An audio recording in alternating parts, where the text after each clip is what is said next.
The following podcast is presented for informational and/or entertainment purposes only, with no intent of determining a psychological diagnosis or as a substitute for treatment. If you or anyone you know is struggling with mental health and/or substance abuse issues, call the SAMHSA National Helpline, 1-800-662-HELP, 1-800-662-4357. Learn more from the Substance Abuse and Mental Health Services Administration online at www.samhsa.gov. Engaging Minds is brought to you by Daranaut Health, addiction coaching and private in-home rehabilitation. Your life, your home, your recovery. DaranautHealth.com.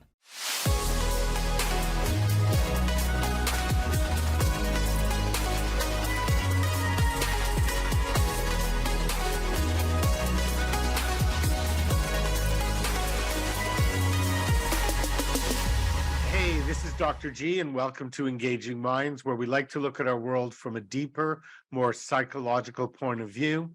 And I'm very excited about our subject today. It's on the biopsychosocial component of addiction. And the honored guest who's going to help us dig deeper is Dr. Evelyn Higgins. She's an internationally recognized expert on substance abuse and process abuse. She's an award-winning radio show host, sought-after keynote speaker, and founder of Wired for Addiction, and my new friend. Dr. Higgins, it's a pleasure to have you on. Thanks, my bestie, Dr. G. Thanks, my bestie, Dr. Higgins.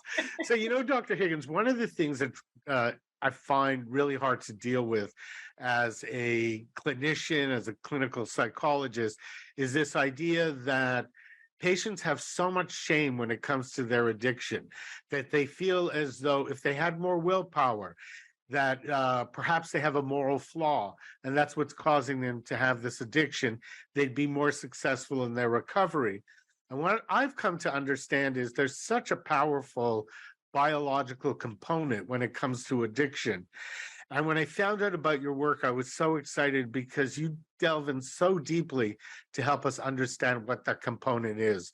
So I'm wondering if you could share that with our audience. Absolutely. Great opening question, Dr. G. Thanks. Because you know what? Addiction is not a moral flaw. Yet still in 2023, with where we are with science, we still put that drape around the whole process of addiction. And that can bring somebody to an even worse place than where they're at, to start to own there's something within me. So what we do at Wired for Addiction is take a deep dive into someone's physiology and see biomarkers related to addictions, to substance abuse. So what kind of biomarkers do you find? And here's a two-part question. Sure. Are they different for someone who may have a substance abuse or alcohol, be an alcoholic, versus someone who has a behavioral addiction, a food addiction, et cetera? I'm just fascinated. Right. So great question. There's not a gene per se for each one of the addictions. What we do is we look at 85 different biomarkers, starting with neurotransmitters, hormones, and then I'm going to use a science term here, but we won't lose anybody. I love science. No. I actually am someone who likes science. So it's a SNP. That stands for single nucleotide polymorphism. All that means is that there's an error in genetic coding. So we can identify that, we isolate, we identify, we measure. When we do that, we can now pinpoint those biochemical pathways that are troublesome for that individual. So be it a mental health situation, anxiety, depression, OCD, ADD, ADHD, be it alcohol, drugs, sex, gambling, pornography, whatever it may be, we are going to see where those weaknesses lie. It's just that individual found pleasure in whatever substance or what they chose as their way to self-medicate. Exactly. And, one of the questions, again, as a clinician, because that's my role, is I go, okay, that's great information, Dr. Higgins. How can I apply that when I'm working with a client? How can someone, apply that when they're working with a loved one or in a family? Right. So oftentimes when we go over someone's lab panel, they actually start crying. Yeah. Because all of a sudden you can identify, and it's not me wanting to be this way and upset the apple cart in my life and everybody around me life, but we've identified what's going on. So let's say, I imagine that must be an incredible relief for someone oh to gosh, take yeah, off so much pressure to go, oh, okay, now I have something concrete to deal with. Now I have something to understand about myself. That again, coming back to our original statement, this isn't just a moral flaw or a lack of willpower. right. It's a disease. And we start It's like identifying. diabetes or whatever, heart disease. Right, right. Somebody has diabetes. We don't ask them why they're so weak.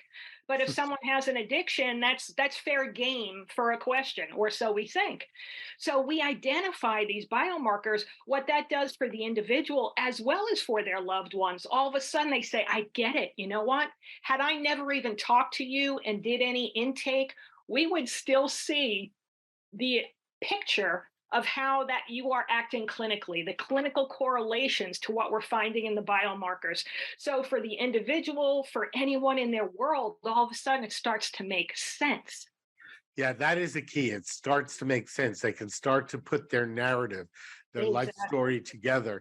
And I guess it would be a great help for like a psychopharmacologist or a psychiatrist in their treatment and choice of medication. Absolutely. That's one of the lab tests that we do. We don't have the patent on that like we do for the Wired for Addiction panel, but on the pharmacogenomics. So that you take someone's sample, just like we would do any kind of buccal swab, and we would then see what medications would be healthy for them, Sure. would not have any adverse effects, would be effective for them, or would be ineffective for them. I can't tell you how many times someone's been on an SSRI medication or an antidepressant, 10, 15 years. And then we do these lab tests on them. We're like, first of all, you have no serotonin. So that was not the one that was going to Yeah, work. that wasn't a great choice. Let's do something Right, else. right. That wasn't a great choice. On top of that, when we look at that particular prescription in your labs, we see that it's cautionary, that you're going to have adverse side effects. So all those other things that started happening as a result, it makes sense. We shouldn't be guessing in 2023. I think that's the key element. We shouldn't be guessing, and the science is there. What I love about what you do, it's something I do in my own work, in my company, Daranaut, which we do concierge detox and alcohol rehab in the privacy of someone's home. There's a plug. But but the reason I do it is because I really feel that there has to be individualized programs for each person, that each person who comes to us has a different, as you would say, genetic makeup. Right. Or we would say behavioral makeup. That's the behavioral component of why they do what they do. So having that information is tremendously valuable. And what it also does, I believe, Dr. Higgins, is we can separate the person from the illness and go, okay, that's an illness. That's not you as a person. We're going to make you dynamic, successful, help you find your passion, help you overcome, your addiction. But we also have to deal with the illness, which again is something separate. And then we're going to put you back together again, like Humpty Dumpty. Yeah, absolutely. Absolutely. I mean, we talk about addictions as a biopsychosocial disease, as this triangle, yet that bio part really has been left out. That was my attraction to your work. I have always felt like I just skim over it in my work. And, because we're trained as psychologists to go, well, it's nature and nurture. But when someone asks you questions about nature, you never really know how to answer it. Just go, well, it's complex and I don't really know what to say, because there wasn't really, the work wasn't there, or I wasn't aware of it until I found out about your work. Right. So much of the technology that we use has only been made available within the last several years. It wasn't something that we had yet. So what happens, we both know, when we're in the health medical world, it takes time for people to think a different way. It takes time to disseminate information. And we shouldn't, as we said earlier, we shouldn't be practicing like it's 1950 or 1970 when we have this technology available. No, I agree completely. And you mentioned the biopsychosocial element. We're talking about the cycle, but what about the social element? How does that play into it in your opinion? Sure. So one of the particular SNPs, those polymorphisms that we look at, would tell us that someone sees the world as the glass always half empty. Okay. And when you identify that, you're like, wow, doesn't that make sense for this individual? But for that person themselves, they sit back and say, you know what, I do. Okay, Hmm. so if we'd identified that, Do you feel people are predisposed for that, like genetically? sure. Yeah, Okay, that's what we're interesting. looking at, predispositions.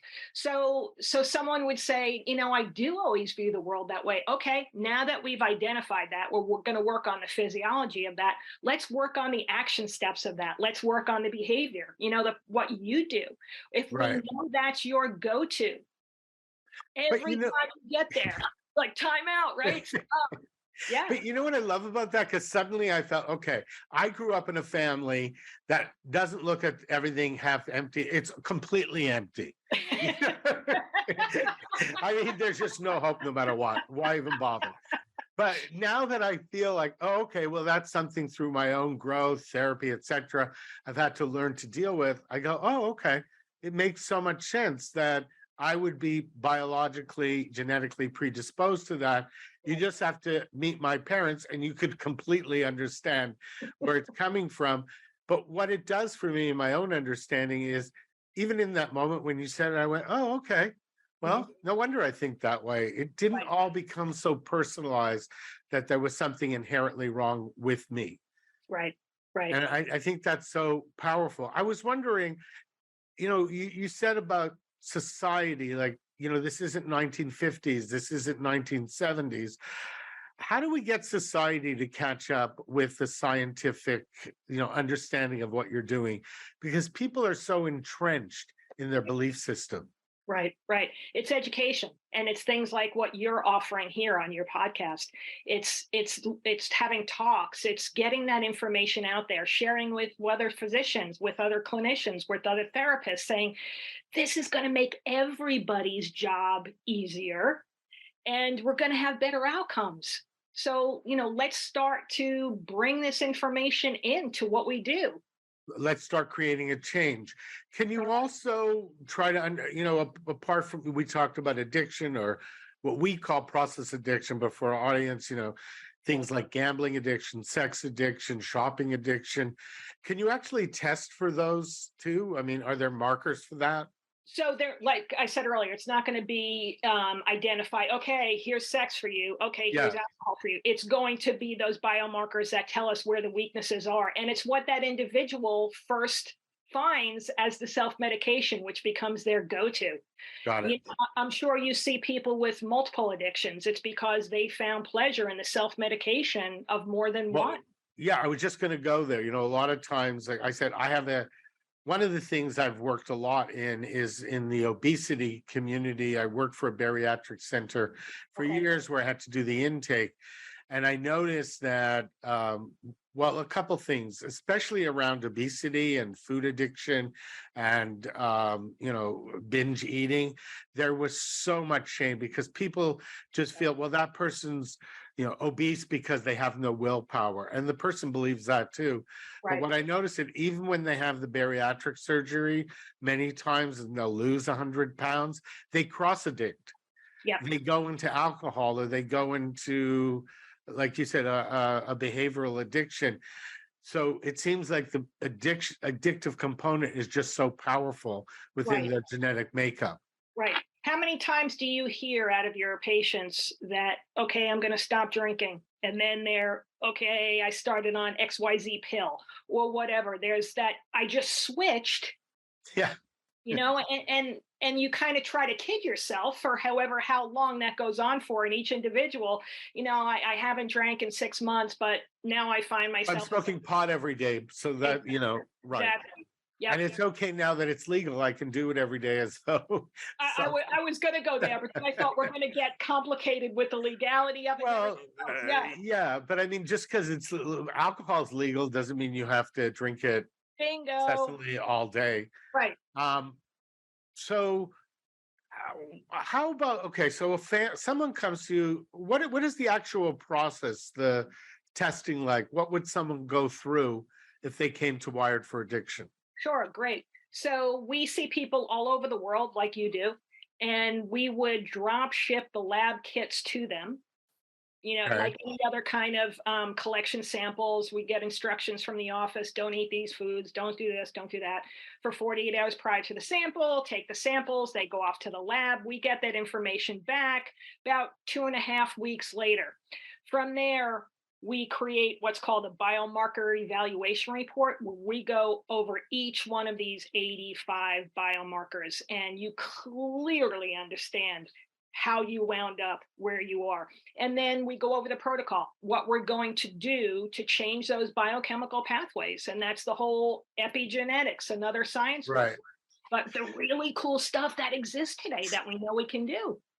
Yeah, and then a person like me steps in and go, okay, well, here's all the triggers you need to start avoiding, so your biology doesn't take control of you. Right. Or what about what about things like depression or anxiety? We talk a lot in our field about dual diagnosis, Correct. where I feel as though it's usually quadruple diagnosis when someone has addiction. It could be strong elements of depression, anxiety, PTSD, etc. Is that incorporated into your testing? Absolutely. Because almost everyone, and I say almost just to do a disclaimer out there, Sure. really everyone has a dual diagnosis. And as you say, a quadruple diagnosis. Everybody does. The addiction is just the self-medication of what's the underlying factor. Is it anxiety? Is it depression? Is it OCD? And the list goes on and on. And those things have been diagnosed and maybe treated incorrectly or undiagnosed this whole time. So that's a big part of what we do, or else this is just going to be part of the cycle. If someone's been to rehab how many times and proudly tells you, I've been there X amount of times, because you never got to this foundational aspect of your. And you never embraced it or really understood it, that this is, so when I say to someone, well, you just can't drink, and they'll go, well, maybe I can have one. That's always, the bargaining. And I'll go, no, actually, having your work would reinforce for me to say, well, based on your biology, that's never going to work out. Exactly. And here's what I love. That isn't my objective opinion. That is the science. Just like when we do psychological assessment, and so I'll give someone a report and I'll say, look, this isn't my opinion. This is based on these validated, highly reliable tests, and this is what they're telling you. So and it helps me a great deal in my work, because then I could just have something concrete to keep going back to. Like, this is what's going on for you. Yep. If you're a diabetic, you can't eat whatever. You can't eat sugar. Right. If you have high blood pressure, stay away from salt. Right. It's objective data. Again, in our field, it's the only place where they'll say, yeah, I don't think so, and I don't agree with that. What do you mean? We have diagnostics. Mm-hmm. Right? Go ahead. I was going to say, we've been doing it like subjectively for so long that somehow those taglines have become okay. Yeah, well, that's what I mean. And a lot of times, because I just didn't have the knowledge, I just dealt with this with a client, a returning client with alcoholism. Mm-hmm. And he was about to start our program. And then literally the night before, his sister wrote me and said, well, he thinks he's doing okay, so let's not put pressure on him. Now, this is a guy that's been through our program about 3 times, other programs. And I just made a statement to her and I said, okay, but he's a binge drinker. Mm-hmm. So he's going to be okay for a while. Yep. And then he won't be okay. And that's the pattern he goes through. And she got really angry with me. She said, well, Dr. Glass, I wish you gave him a little bit more hope. I said, I'm just telling you the facts. That without help, it's going to be really hard for him to do it, because that's his nature. Right. So had I had your test to be able to put in front of the family and said, look, this is backing up my observation. Exactly. And with family, great point, because it's not just the individual, we'll get calls, we'll get emails from family members the day that after we've gone over the information that week saying, oh my gosh, that's exactly who Yeah. my loved one is. And thank you so much, because I understand it now. And it's showing him or her that you don't have the wiggle room. You don't Exactly. That's perfect, doctor. You don't have the wiggle room. Do what you want with the information, but it's not our subjective opinion. Correct. Yep. Do what you want with the information. Absolutely. You're not going to be the guy that can have one drink and walk away.